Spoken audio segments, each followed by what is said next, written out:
Friends, it's day 783 of the unprovoked Russian invasion of Ukraine, and today's most trending question is: why did our NATO allies help to intercept Iranian ballistic missiles and Shahed drones launched by Khamenei against Israel, but they don't want to do anything against Iranian ballistic missiles and drones launched by Putin against Ukraine? We have plenty evidence that both types of weapons were delivered to Russia and used against Ukraine. Same missiles, same type of drones, same allied non-NATO countries, Ukraine and Israel, but completely different approach. We will talk a bit more on that on the upcoming stream this Thursday that will take place at the Propaganda Study Institute channel. But today I would like to raise awareness about the whole situation. This morning I had a short live with the Times Radio and we talked about David Cameron, who was asked the same question, and his answer was that the UK helped to train tens of thousands of Ukrainian soldiers, provided vehicles, weaponry and equipment, and generally the support provided by the UK for Ukraine, as well as Great Britain's commitment, is out of question. Without a doubt, Ukrainians appreciate the valuable support carried out by the UK. But at the same time, sorry about an impudent remark, but Mr. Cameron's answer did not address the question why the Allied air defense don't help to shoot down same or similar types of weapons, including those produced in Iran but launched by the Russians against the Ukrainian civilians, let alone those numerous cases when the Russian missiles and drones were flying over the NATO territories or crashed in Poland or Romania. Some of them unfortunately resulted in civilian casualties. We're talking about the long-range strategic Russian weaponry, which can be intercepted using the Western systems like Patriots and such. Obviously, neither Ukrainian infantry nor Western tanks can provide any protection from this type of weapons. And in this crucial moment when the Russian terrorists have escalated their strikes on the Ukrainian infrastructure, this is something we should all talk about and call the decision makers to act, because hesitation is killing Ukrainians. Now, according to the Washington Post, the European security services received access to almost 100 Kremlin's documents unveiling the details on the Russian informational operation aimed at undermining the American military support to Ukraine. I tried to bring your attention to this in numerous videos made since last year.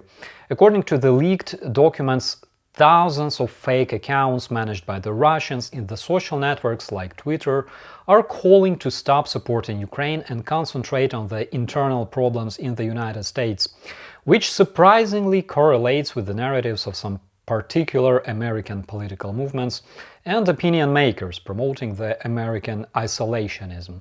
Again, from my standpoint, it's a perfect narrative and we all have internal issues we have to deal with. Some of them are extremely important. We've seen this topic being raised in Poland by the pro-Russian party called Konfederacja, and we saw the result of this informational operation. I'm not talking about the Ukrainian grain, but rather about the military cargo that wasn't able to cross the border and reach the Ukrainian defenders.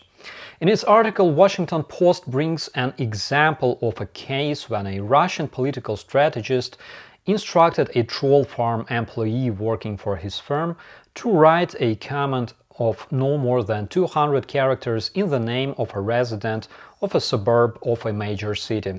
The strategist suggested that this fictitious American doesn't support the military aid that the US is giving to Ukraine and considers that the money should be spent defending America's border and not Ukraine's. Such Russian fake account farms were active for years. One company managing the Russian informational warfare belonged to Prigozhin, which he admitted last year before Putin had him assassinated.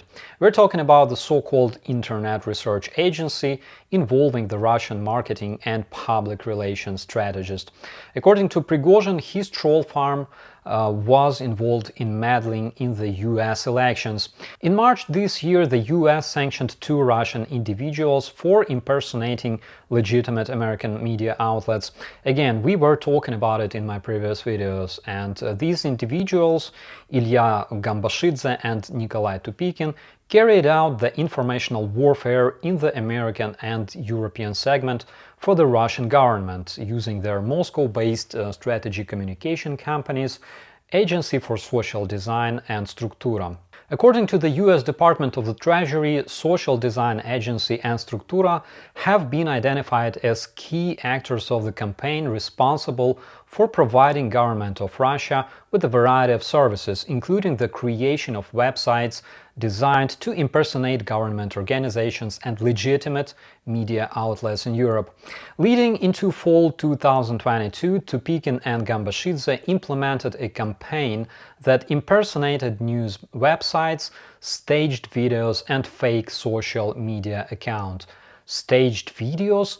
Wait a minute, do Russians stage videos? Can they even do that? So you wanna say that a video with that guy with the Down syndrome in the trench, or those girls being sent to the front line, they can also be staged? Oh my god, this is unbelievable. Friends, two things should be made clear. Yes, Russians forge tons of fakes, including videos with Nazis in Ukraine or disabled people being forcefully dragged to the front. Russian media will never tell you the truth unless it correlates with the Russian agenda of disinformation. Official Russian government was the one who photoshopped a satellite image of Su-25 shooting down Malaysian MH17. It was their official evidence against Ukraine. Same with the genetically modified ducks spreading viruses among the Russian nationals. Remember the Russian Representative Nebenzia talking about it in the UN. Official Russian media should be considered as most probably fake, because misinformation is part of the official Russian agenda. Second thing, to those who say that the West is the same, it's fucking not. Despite their biasness, Western media have absolutely different approach and different standards. They are not part of the state apparatus like in Russia, and Russian media don't hesitate staging fake videos or convincing you that American scientists use ducks to kill Russians, or making beavers responsible for destroying the dam in Orenburg, because instead of maintaining the dam, the Russians were building missiles to kill Ukrainians. I truly wish Western media were more active in raising awareness about the war in Ukraine and the upcoming Rupocalypse in Europe and in the US, and it will only be possible when we both start learning from each other, because the Ukrainian media are not perfect either. I hope that we will learn how to be more transparent, and the Western media will learn how to be more socially responsible. This is my biggest dream. And just to finish this video on a positive note, here's some fresh Russian cringe for you guys. A squad of the Russian priests were sent on board of an aircraft to stop the flooding in Orenburg. They performed all kinds of magic rituals to make the water go away, but unfortunately it didn't work, and I have absolutely no idea why. Apparently Christianity doesn't work like this. Also, I think the God doesn't obey the FSB spies, but I might be wrong. Let me know what you think about it. And with that, my friends, I wish you all a beautiful day. I'm Operator Starsky. As always, be safe.